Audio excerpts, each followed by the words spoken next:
Hey everybody, how you doing? It is June 14th already. Can you believe that? Yep, already June 14th. Kind of amazing how quickly time is flying. I wasn't sure I was going to do a show today. Wasn't feeling that great, but literally was asleep and woke up with like 3 minutes to do the show. So I thought, it's a sign. We'll hop on and see if anybody shows up and talk a little bit and see what happens. So here I am. Hope you're all doing well. And hey, Mr. Nope, good to see you. So hope nobody came early. Didn't see I started a couple minutes late, I guess, but I am here and wanted to say hey to everybody. Lots going on in the entertainment world.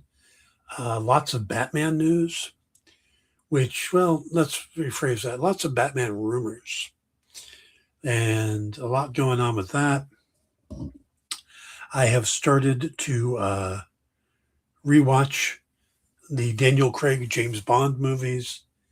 I finished up the second season of Citadel, which I covered pretty much thoroughly when I was when the first season came out. But the first season came out, and I think they dropped them over time, if I remember correctly. Where the second season they just went, here you go. At least I think they did. Really loved the first season. Not second season I have some problems with, but we will talk about that. And we're going to talk a bit about Supergirl and kind of measuring expectations for what that movie could be and should be. So we'll get to all that. If you are a basketball fan and a fan of the New York Knickerbockers or Knicks, congratulations to you on a very, very impressive win streak to get to. Hey, Ed, good to see you. To get to the championship and win. It had been since, what was it, 1983? Since the Knickerbockers, the Knicks had actually won a championship. New York has not had a lot of success lately. It's been a long time. So good for them. Glad they seem like a cool team. It's a cool story. The fact that the one game they lost in the final season is the one game visited by someone. Hey Jay, how you doing? Someone who we will not speak about today because I just don't want to do politics. But so, all right. We have some of the regulars here, Jay, Mr. Dope, and Ed. So let's dive right in. Let's talk about the Batman first, because there's a new rumor out. And you guys have probably seen it. I did a TikTok video about it even, having to do with the casting. Now, when Matt Reeves finally posted pictures of the cast, or he did the gifs of the cast, it included gifs of Brian Tyree Henry, Sebastian Stan, Scarlett Johansson, Charles Dance. I don't remember. There was another Sebastian. But it was, he didn't say who everybody was playing. But everybody was certain that Sebastian Stan was playing Harvey Dent Two-Face. That was, a certainty for everybody. One of the sites out of Variety or something had a interview with him where he talked about how, Sebastian Stan, about how he was excited for the multiple roles he would be playing, and how he was already talking to hair and makeup about how the character would be. And but at that point, he never said he was Harvey Dent, and people just assume. And I think I even pointed out It's like, he doesn't say he's Harvey Dent. The writer of the column did, but he didn't come out and say he was Harvey Dent. So a rumor dropped on Thursday or Friday, from insider Jeff Snyder. And Snyder, as insiders go, he probably has a better reputation than most. His streak of getting them right is pretty good. But it's not 100%. There's no guarantee that every time somebody, he says something, that it's, true. So take this with a grain of salt. He says that Sebastian Stan is going to be playing Victor Zsasz, not Harvey Dent, and that Brian Tyree Henry will be playing Harvey Dent. Now, that really kind of throws things off. Now, first thing I want to do before I go any further is I have no problem with Brian Tyree Henry being Harvey Dent because of his race or his ability. I think he's an amazing actor. And they've already done the race swap once with Harvey Dent back in the original Batman. I don't have the wild ass speculation thing anymore.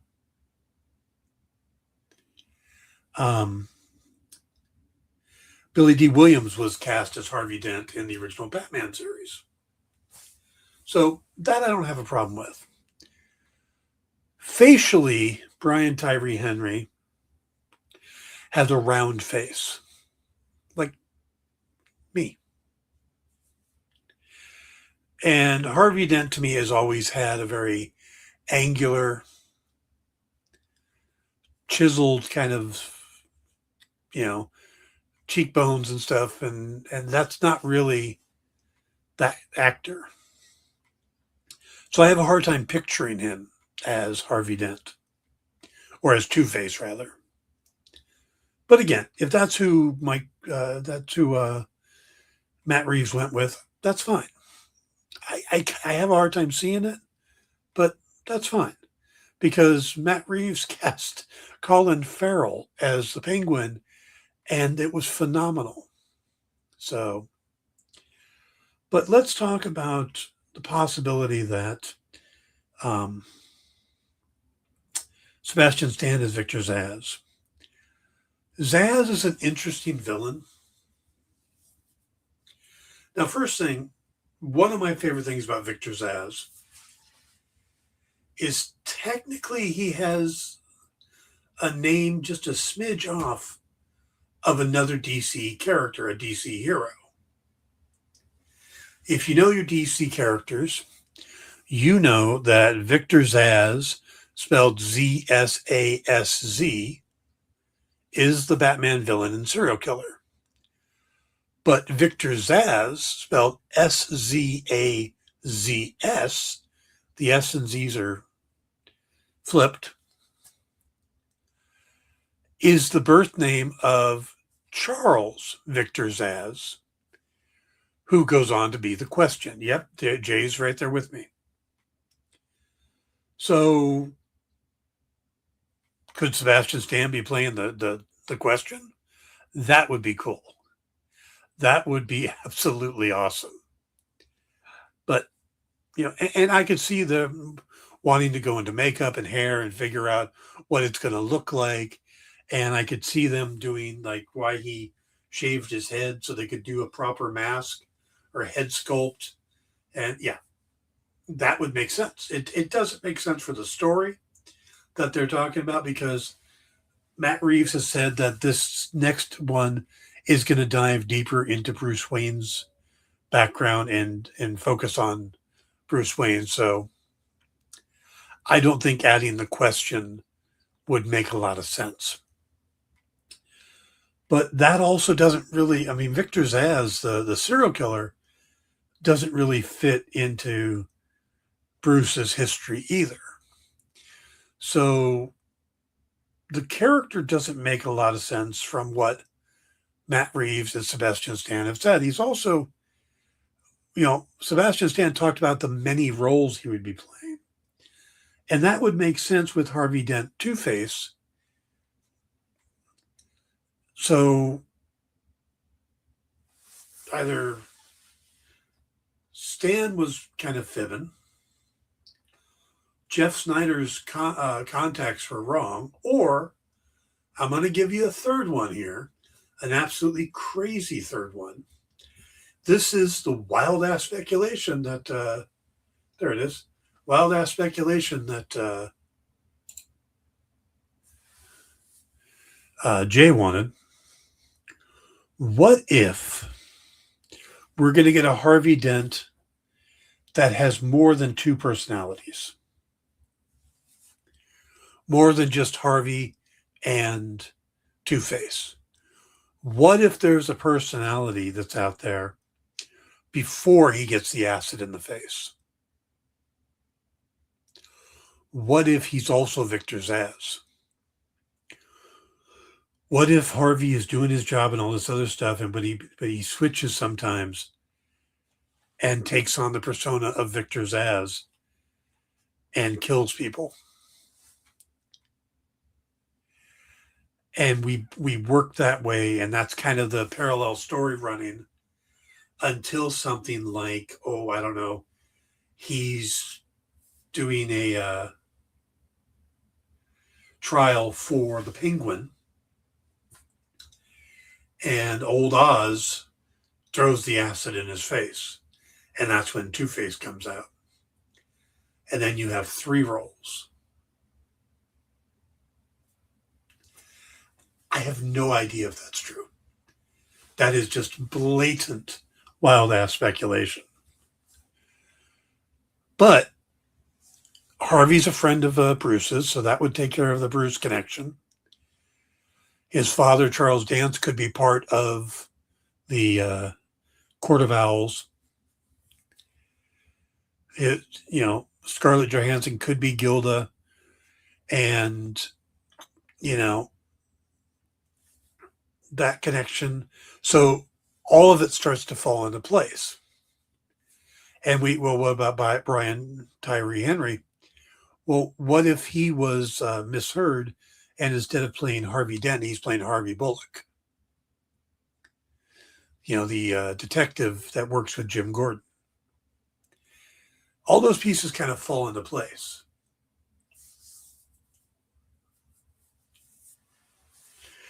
Oh, let him run with it. Let him run with it.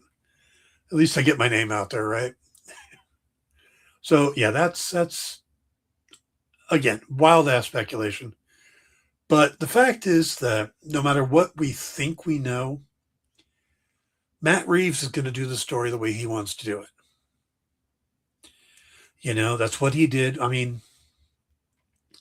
how many of us thought of the Riddler as kind of a match to the Zodiac Killer? But it worked. He even cast Paul Dano. We went, oh yeah, I could see him in the question mark suit, and that's not what we got. We got this guy. We got the Zodiac Killer. And it worked. It's a great movie. So maybe that's what they're doing again. Maybe they're changing things up. But I don't go to the bank on it. Don't say, oh yeah, Sebastian Stan is definitely Zsasz. Just like I said before, hold up, maybe Sebastian Stan isn't Harvey Dent. Maybe he's Hush. Maybe he's, Matt Reeves is doing the Batman epic crime saga. He's doing his own Elseworlds. He's making his own version of Gotham and of Batman, and he's doing it on a grounded crime detective series. So what would fit in that genre? Would a multi-personality character who is a serial killer as well as a district attorney who then, when he gets acid thrown in his face, becomes a third personality?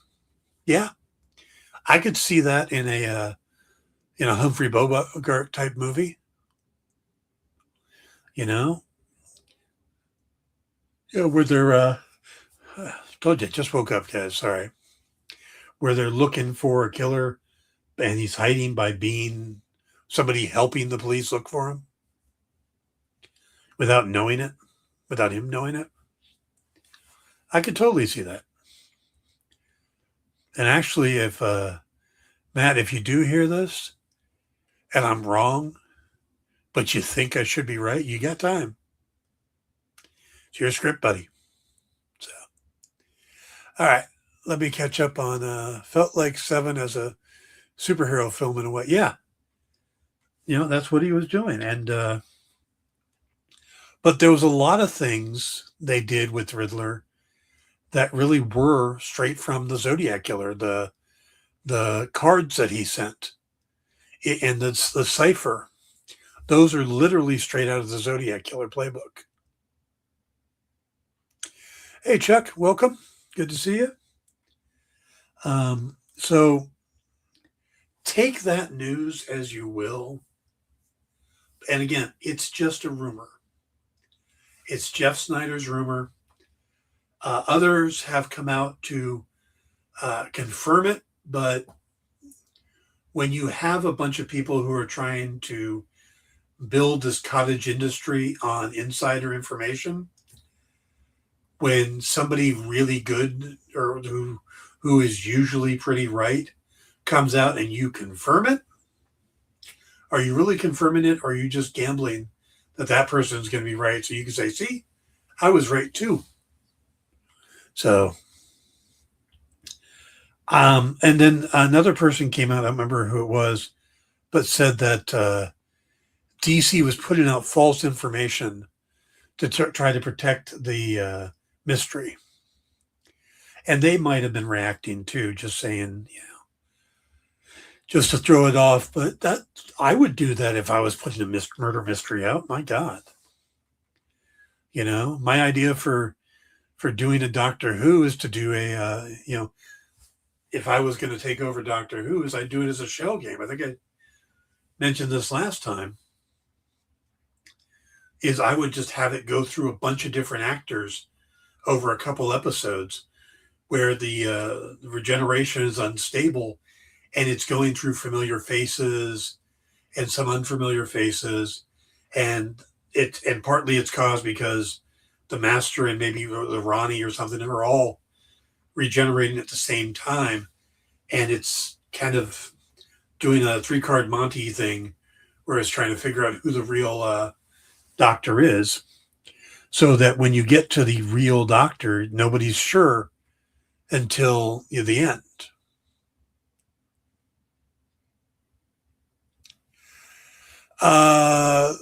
It has come out that Zoe Kravitz will not be in the sequel. Matt Reeves says she's not in the sequel. I would be surprised if she popped up, because I think for this to work, if she's going to come back, it won't be until the third one. So I think, but IMDb is anybody can update IMDb. I can go out there and say, I'm in the movie. Dead body number 5 found in the Bat Cave, Tanwick Line. Previous appearances, dead body in Dexter. Yeah, I could totally go and do that because it's fan driven. It's kind of like Wikipedia. You can go out there and change Wikipedia pages, except your own. How's that for weird? I can't go change my own Wikipedia page, but you guys could.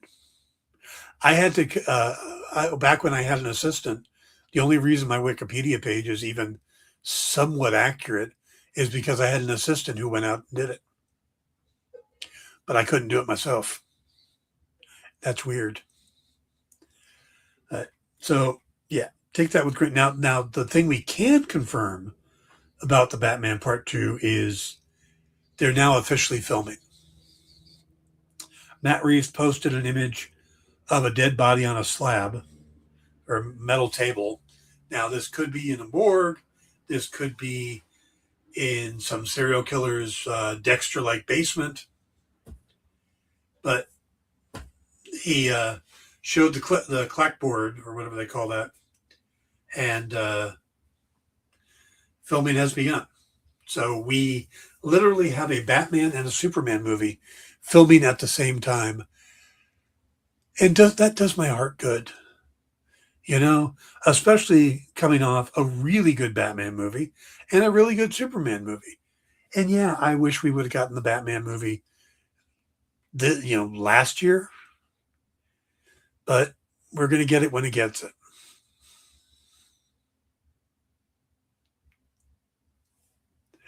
Make Wickline Grundy. Oh, that'd be fun. I'd totally play Solomon Grundy. I'd love that. All right. So that's what's going on with the Batman. So take that rumor with a grain of salt. Keep in mind that unless it comes from Matt Reeves or DC Studios itself, there's a chance that it's wrong. You know? All right. So let's shift over to Supergirl. People are talking a lot about Supergirl and what to expect from the release. We're just a couple weeks away from it. And tracking the pre-sales, and however they do it, they come out with a projection beforehand. And when the tickets first went on sale, the pre-sale first happened, they were predicting anywhere from 45 to 55 million opening weekend domestically, which wouldn't be bad. I think we got to start by saying, remember, this is not a Superman movie. This is not a James Gunn movie. So expecting 125 million or 150 million opening is kind of insane. This is a derivative character. Yes, it's Supergirl. It's not Superman. You're going to get some people who aren't happy that it's Supergirl and not Superwoman. And you're going to get that negative response that certain corners of the internet give whenever it's a female-led superhero movie. It happened with the Marvels and Captain Marvel and Wonder Woman movies. Not as much with Wonder Woman because she's much more popular. But anytime there's a female-led series, whether a TV series or a movie, there is this negativity, this putting it down and trying to create this negative buzz. So right there, you got to keep in mind that that's happening. Then you're also got to keep in mind, like I said, this is from director Craig Gillespie, who has put out some really good movies like Cruella and I, Tonya, but none of them were blockbusters. I think the best one released was about 55 million with Cruella. His other ones made about 20, 25 million opening. I, Tonya was a biopic with Margot Robbie and Sebastian Stan, but that's what it was. So you got to set your expectations at that level. And you also have to keep in mind that DC Studios is just rebuilding the legacy, the name of DC. Because, Zack Snyder started it off. You had Wonder Woman make $1 billion. You had Aquaman make $1 billion. But after that, Shazam did really well. But then it started dipping. And even, Justice League and Batman versus Superman, none of them did as well as you would think. I mean, Justice League didn't make $1 billion. Batman versus Superman didn't. So you have to start bringing those numbers down and opening weekends. So then you start looking at what we can honestly expect from Supergirl. So you have the negative buzz counteracting the positive stuff they're doing. Yeah, they're doing a pretty good marketing campaign, but they didn't do an early marketing campaign. They kind of pushed it all to now. And now they're doing a pretty good blitz. They're playing on the fact that crypto's in it because people like dogs. They're got David Cornsweet in the uh, trailers and stuff. That's good. You've got Jason Momoa as Lobo. But again, Lobo's not as popular of a character. So you've got to curb those expectations and look at some of the later Marvel movies and DC movies, because at the end there, DC movies, when it got to The Flash and Blue Beetle and Aquaman 2 and Shazam 2, they were not doing that well. They didn't do that well overall. And even their openings where they were pulled back, the word of mouth wasn't good. So Supergirl's going to open up, and I believe it's the week after Toy Story 5 opens. And Toy Story 5 is going to open for, 150 million, 125 million? And it's going to have even a 65% drop, 50% drop. It's still going to make 60, 70, 80 million in week 2. So that's what Supergirl's got to go up against. It's got to go up against the fact that, again, it's not Superman. It's Supergirl. So it's a derivative character. There's no real, Momoa's a pretty big star. David Cornsweet's becoming a big star. But there isn't like a big recognizable villain. They're doing a great story with Woman of Tomorrow, but Creme from the Yellow Hills. How many people are out there going, oh, I can't wait to see Creme? They talk about, oh, it's the Joker, it's the Riddler for Batman, it's for Superman. Oh, it's going to be Brainiac in the second one. Supergirl doesn't have that rogues gallery of villains. She doesn't have that list of, awesome stories that people want adapted. So we have to have understandable expectations. That said, ticket sales are improving as the marketing campaign goes, as we get closer. They've now shifted the projected opening weekend domestically from 45 and 55 to 60 to 77. It's, shifted up from a 10 million range to a 17 million range. And if it gets at the high end of that, you're looking at it outdoing most of the last few Marvel movies, except for like Deadpool and Wolverine was 200 million, but it's Deadpool and Wolverine. It's Hugh Jackman and Ryan Reynolds. Fantastic Four did like 112, 120, something like that. But then everything else, The Flash was around 70, and then Aquaman 2 and all these other ones were like much lower. So in the bid to rebuild the DC legacy, looking at the box office of this film, if it comes close to breaking even, and we don't know what the break-even number is going to be, Deadline put out that it thought it was 315 million. When you take the budget of the film and the marketing budget, and you put them together and you subtract what the the theaters take, that you need to bring in about 315 million to break even. You need to get to 315 million to break even. Is that true? We don't know. Most people are thinking it's probably 350 to 400 million. That's general consensus. So if it gets into that ballpark and it's a good movie, I think that's the more important part at this point. Has DC created another good movie? is it as good as Superman? Or is it, well, I mean, you don't even have to care. Superman was remarkably good. But is it good enough that people will tell their friends to go see it? And that's going to be the key. This may only open for, 60 million. Are people saying that week, oh, you need to go see Supergirl? Jason Momoa is amazing as Lobo. Millie Alcock is amazing as Supergirl. What they do with the dog, the story is great. The effects are great. I mean, what the word of mouth is going to be,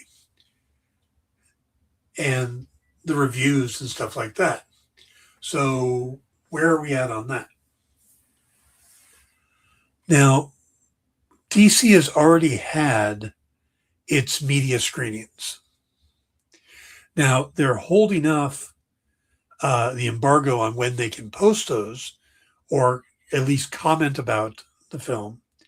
What most likely will happen is there'll be an embargo date where the people who have already seen it can say, oh, I liked it, I didn't like it, but they can't do a full review. And then as it gets a little closer, there will be that. The reason you do that is not because you don't want people talking about it until the movie's out and they've bought their tickets.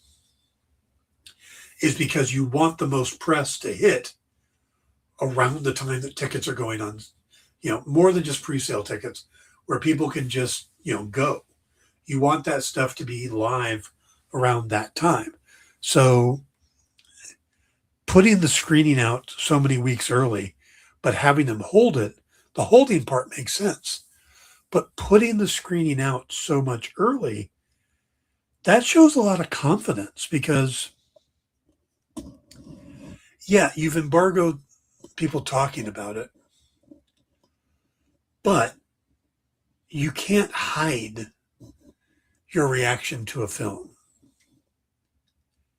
You won't come out, these people won't come out and say, oh, this movie's horrible or this movie's awesome.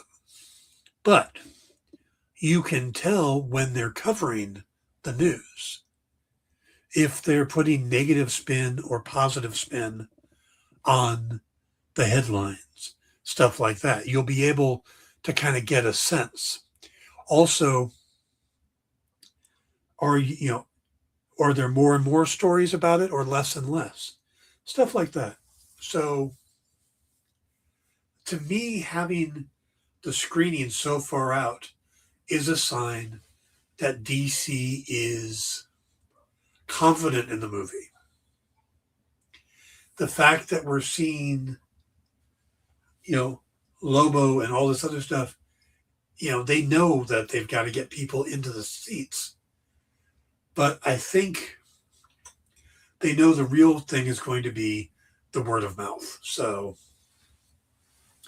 my gut tells me this is going to be a pretty good movie. Will it be as good as Superman? It's a different director, a different writer. James Gunn didn't do either of those. It's Anna Nogueira is doing the writing. Craig Gillespie is directing. You've got a different cast other than David Corenswet.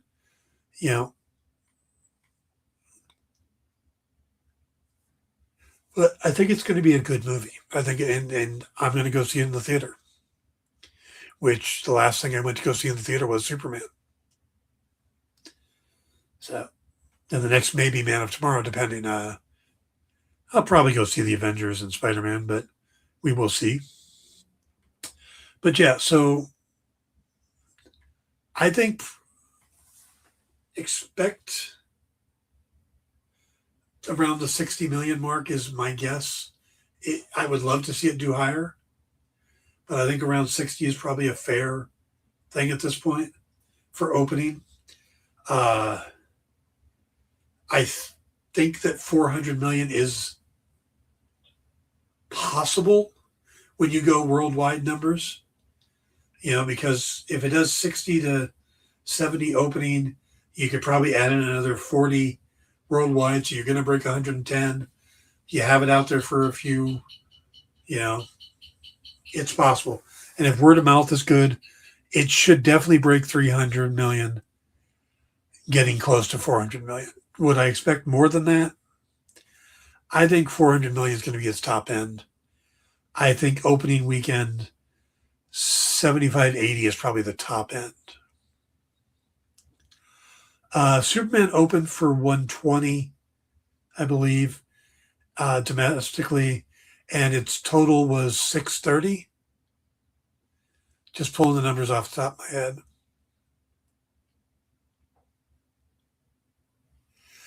Let's see, what did Jay say? We need to stop with a bill being the bar. A lot of great movies didn't hit that goal. Yeah. Only one movie this year has hit $1 billion. That was Super Mario. People don't go to the movies like they used to. I remember when I was younger, we went to the movies just to go out, just to go do something. You get together with your friends, not because there's a specific movie you want to see, but you get together on, oh, we're going to go to a movie tonight. And then you get together and you listen to the recording of all the movies that are playing. And as you wrote them down, you went to turn to your friends and said, okay, these are our options.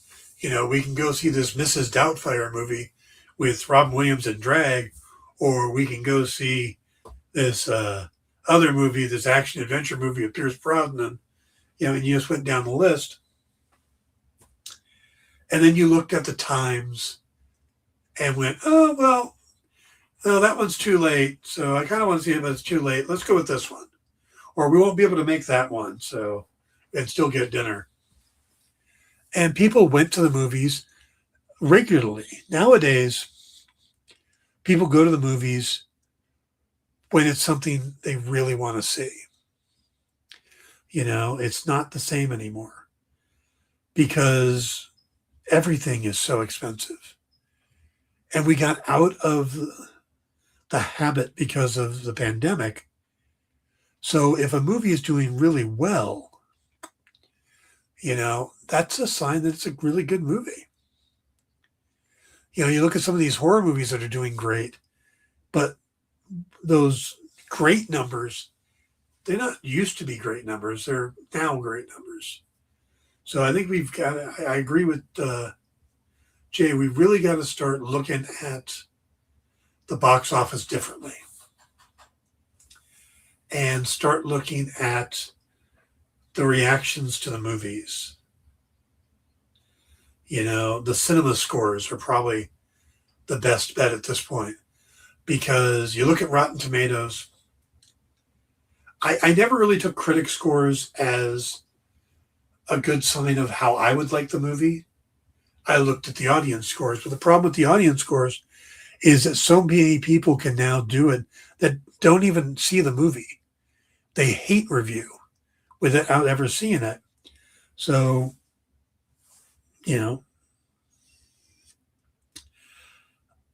but cinema scores are done there. People are interviewed as they're leaving the theater. And when they get their score, it's based on people who were in the theater who have just seen the movie.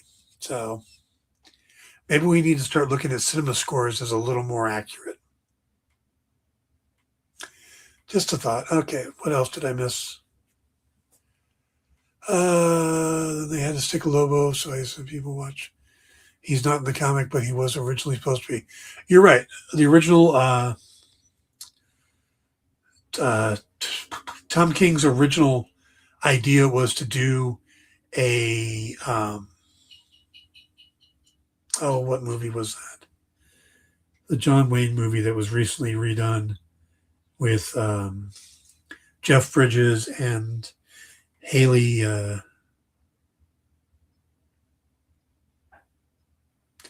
as the kid. The new Hawkeye as the kid.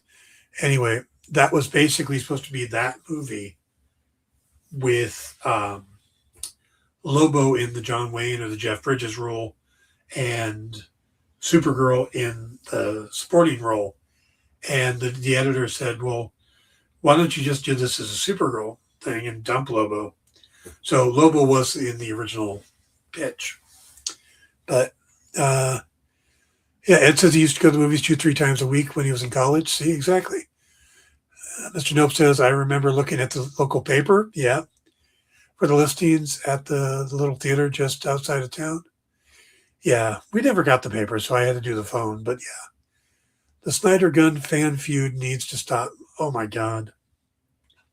And you see it every time there's more news, like DC posts a picture, some scenes from Superman and Lex, and Lex is in his battle suit. Then suddenly there's all these pictures of Zack Snyder's Superman. Robert Pattinson's Batman gets something. Oh, there's Ben Affleck as Batman. It's like, it's time to let it go. You know, they're not coming back. We still have drive-in theater here. Yeah, we've got one too. We've got the Vineland, but I haven't been to a drive-in theater in forever. I'm too old. The bathroom's too far away at that point. I remember getting clotheslined by the speakers. Oh yeah, those little speakers that you put up in your window. And nowadays they don't even have that. They've got turn your radio knob to, and then kill your battery. We have a drive-in here too, Mr. Nope. They did a double feature in March with A New Hope. Oh, wow. By the way, I don't know how accurate this is, but I saw something today that said, I think it's next year when it's the 50th anniversary of Star Wars. They're going to re-release the film into theaters, but they're going to release the original theatrical cut. So no added features, no Greedo shooting first. It's going to be the true original Star Wars as we all saw as kids. You know, so that would be spectacular. I'd love to see that again. I remember in the 90s when they first re-released the remastered ones with all the edited footage. But going back to see Star Wars in the theater, a friend of mine's wife was an executive at Taco Bell, and they did these private screenings. So she got us all tickets. So I kept going to these, and they were awesome. Just absolutely awesome to see in the theater. So it says, I remember once my dad pulled out of the drive-in, forgetting the speaker, and shattered his window. Yeah, I think we all have at least part of that story. I remember doing it, but remembering, just at the moment, like, oh, the speaker. So I think my brother did it and actually pulled the cable off and brought the speaker home with him. But my brother used to do stuff like that. He would, like they put a chalkboard out in front of a bar, list all the drink specials. He'd come home with the chalkboard. Came home one night with a theater rope from somewhere. But that kind of runs in my family. My dad and my uncle, when they were much younger, they stole they went by a construction site and stole one of the sawhorses. And one of the security guards saw it and started chasing them. And they were running and running and running. And no matter where they turned, whatever they did, what street they turned down, the security guard kept coming and kept coming and kept coming. And they couldn't figure out why until, I believe, my very drunk uncle, as opposed to my very drunk dad, realized that the sawhorse had one of those flashing lights on it. So he threw his jacket over it, and they were able to hide finally. And then they put it in my mom's closet. So when she woke up to get dressed the next morning, she opened the door and was like, "Quack, quack, quack." All right, little short personal story there. Surprised you guys with that one. Let's see. Ed says, Mr. Nope says, that would have been epic, Ed. Probably did something like that tier 2. Yeah. One is better because it's more rural area. Ed says to try. Okay. All right. So let me get to one more thing because I didn't know I was going to spend so much time on That so I watched Citadel season 2. Now I really liked Citadel season 1. If you guys watched my show when it was on The Experience, I covered it regularly because I really liked it. I thought Stanley Tucci was great, Richard Matheson or Madden. Yeah, I thought that was a good cast, and they left it with a neat cliffhanger. And they had these plans. This was Joe and Anthony Russo were the ones doing this. So the guys doing all the Avengers movies, this was their creation. They've done 2 spin-off series, Citadel Diana and Citadel Honey Bunny. Citadel Diana I watched. It was pretty good, but it was done in either Italian or French. They basically gave these to foreign film companies and let them do it with their people. And then Citadel Honey Bunny, Middle Eastern, I think India, but I'm not for sure. But it turns out that the Honey Bunny one is actually the story of Nadia from the main Citadel series, her parents, and it's her as a little girl. So that definitely, that ties into it nicely. And they brought the actress who played Bunny back, or is it Honey? Honey Bunny was not one person. One was her mother and the other was her father. I don't remember which one was which. But so it's got a lot of backstory. This season, though,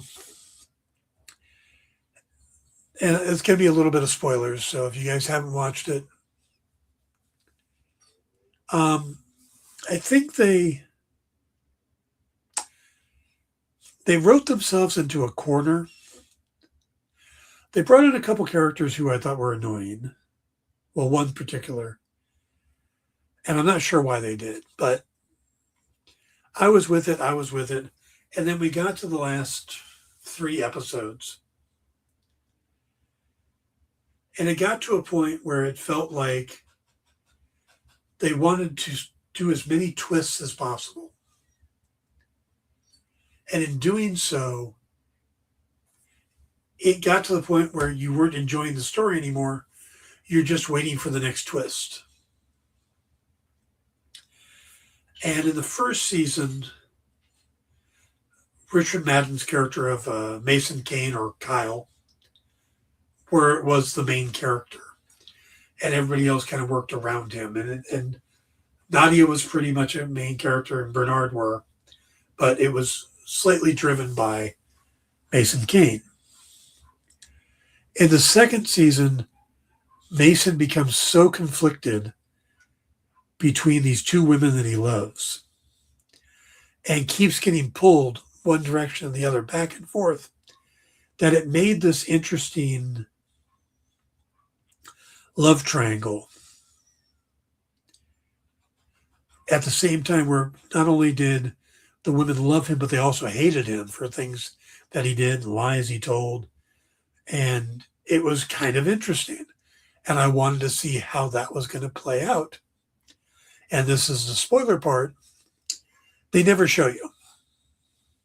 They don't let it play out.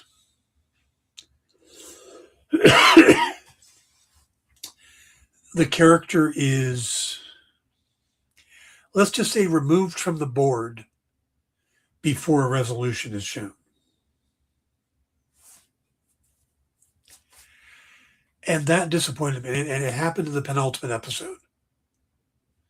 So Richard Madison's character of Mason Kane isn't even in the finale. Hey, Kat, good to see you. So, as much as I really liked the series, I loved Stanley Tucci in it. He was great.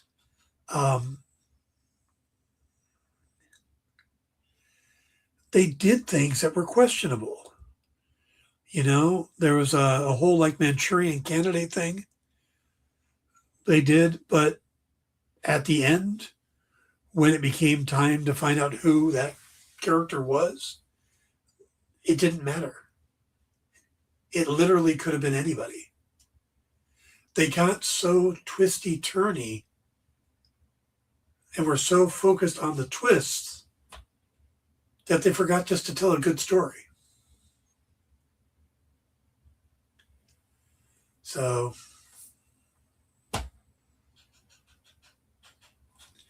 I was disappointed. So I decided I was going to go back and watch better Spycraft. And I'm rewatching the Daniel Craig James Bonds. I've had No Time to Die on disc for a while. You can't, by the way, you can't just go watch any of these. They're not on any streaming service right now. And I don't mean a streaming service that I own or that I have. They're not on any. You literally will have to go and rent the movie from Amazon Prime if you want to see a Daniel Craig James Bond right now. It's not on MGM Plus.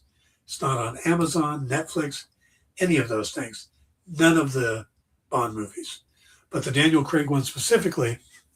So I had to go through and dig up all my old DVDs and Blu-rays, and sat down last night, and watched Casino Royale.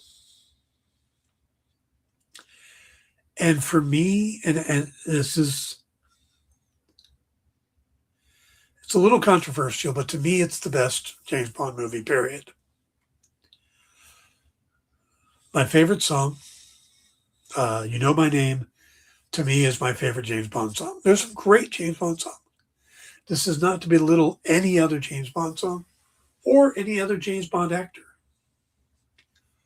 But when you put all the components, Daniel Craig, Eva Green, Mads Mikkelsen, Martin Green is the director, Chris Cornell's song, the plot, the fact that this is, Judi Dench is back, Tobias Menzies as her assistant. It just, everything clicks for me on this one. It is, if I was going to introduce somebody to a James Bond, or the James Bond franchise, and I only had one film to do it in, like Lisa's son, Braden. I don't think he's watched a James Bond movie. He loves the John Wick movies, stuff like that. So if I was going to pick one James Bond movie to try to reel him in, I would go with Casino Royale. I think the opening, where we learn exactly what a 00 has to go through to become a 00, the scene chasing the bomber, the free running or parkour scene, I would watch that over and over again. Anytime that pops up, like in my TikTok feed or my YouTube feed, that clip, I watch it because I think it's just brilliant. And it's such a good character description as well. There are times where the bomber is finessing his way through the construction site, and Bond is going through like a force of nature. He's charging through like a bull in a china shop. The guy jumps jumps into a crack through a wall to get through. Bond runs through it. So for me, that's a great opening. You get that scene. You get the scene with Le Chiffre getting the money from the guerrilla leader. Beautiful. And then, the scene at the airport, there's build up, boom, build up, boom. So by the time you get to the card game, you've already had an amazing movie. And then you get this duel. Now the one knock I ever had against this film is they went with the trend and went with Texas Hold'em, because at the time it was a popular game, and I think it's still popular. But if you've read the original Casino Royale, the novel by Ian Fleming, you know that the card game in that is Baccarat.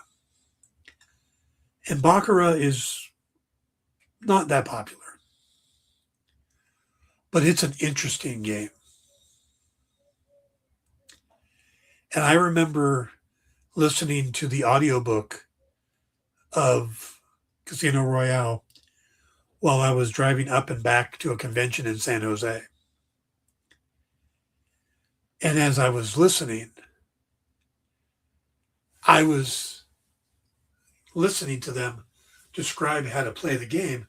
And I realized after listening, I could have played. Now, it's been years since I've listened to it. So I'd have to, but you're playing against the bank. The players are working in conjunction with each other. It's a pretty interesting game. And I kind of wish they would have gone ahead and done Baccarat. But they went with Texas Hold'em because that was the popular game at the time. But again, that's my only knock against the film. Now, I know that there are people that Sean Connery will always be their favorite James Bond. I get that. And I am in no way disparaging Sean Connery or Pierce Brosnan or Timothy Dalton, George Lazenby, or even Roger Moore. They were all special in their own way. Each one was a unique Bond. Having read some of the original novels, I think Craig, Connery, and Lazenby were the three that were closest to the way Ian Fleming wrote them. And I think I mentioned this last time. That movie, the Bureau of Gentlemanly Warfare, Henry Cavill's character in that is the basis of who Ian Fleming created James Bond from. And he's much more the Daniel Craig, Sean Connery type than he is the suave Pierce Brosnan. Don't get me wrong. GoldenEye is in my top three as well. GoldenEye used to be, before Daniel Craig came along, I think GoldenEye was probably the one that I would have said, that's the one I would introduce people to Bond with. Now it's Casino Royale. So I'm going to continue the watching. I got Quantum of Solace up next, and that's probably the Bond movie that gets a lot of hate. It's a shorter Bond movie. It's a different Bond movie. But there's been kind of a resurgence of the movie lately. A lot of websites out there, a lot of YouTube videos and stuff talking about how people should give it a second chance to look at it different. I think it needs to be looked at as a continuation of Casino Royale, and that's how I'm going to try to look at it. But it's more of an exploration of Bond's feelings after Vesper's death. And you don't really get the real James Bond until we go through both those movies and into Skyfall. Skyfall's the third one, Spectre, but yeah. So you got to look at Casino Royale and Quantum of Solace as kind of one story and as the origin of Bond. At least that's how it's being pitched lately. So I will watch Quantum of Solace in the next couple of days and let you know. So it says there really wasn't any campy scenes in the Craig films, and I agree. And there wasn't a lot of stupid, silly gadgets, stuff like that. It was a more serious take on Bond. I loved all of his Bond movies. He's my favorite Bond. Second favorite is Dalton. Hey, don't knock any of that. I think for me it's Craig and then Brosnan, but I'm a huge Pierce Brosnan fan from the days of Remington Steele too. So, and Dr. Fate and all the other roles he plays. But again, I enjoy all the Bond films. First Bond movie I ever saw was Moonraker in the drive-in theater.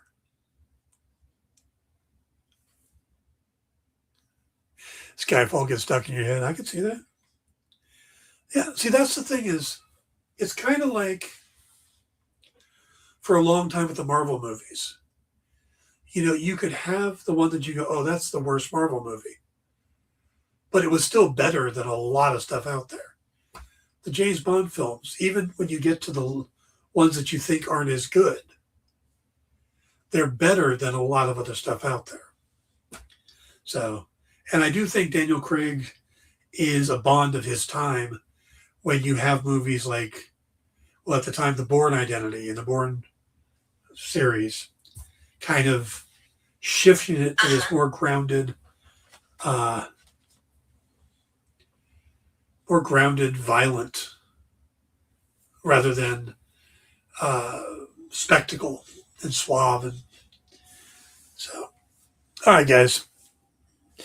For having not think I was not going to do a show, to fill in this one up pretty quick, I thank you guys for listening and joining in. I hope you all have a great week, and I will be back next week, and we will talk, like I said, about whatever bonds I get through. Feel free to, if you have them at home, watch them and join in the chat, or if you just remember, of course. And if you have any ideas you want me to talk about, hit me up during the week. It says Moonraker was his first two. Yeah, Roger Moore became. See, the reason I didn't really attach myself to Roger Moore is because I had seen him as a saint as well. So, all right. Well, again, Mr. Nope, Ed, Jay, Kat, Chuck, all of you guys, thank you for tuning in. I will see you guys next week. Be safe. Have a great week.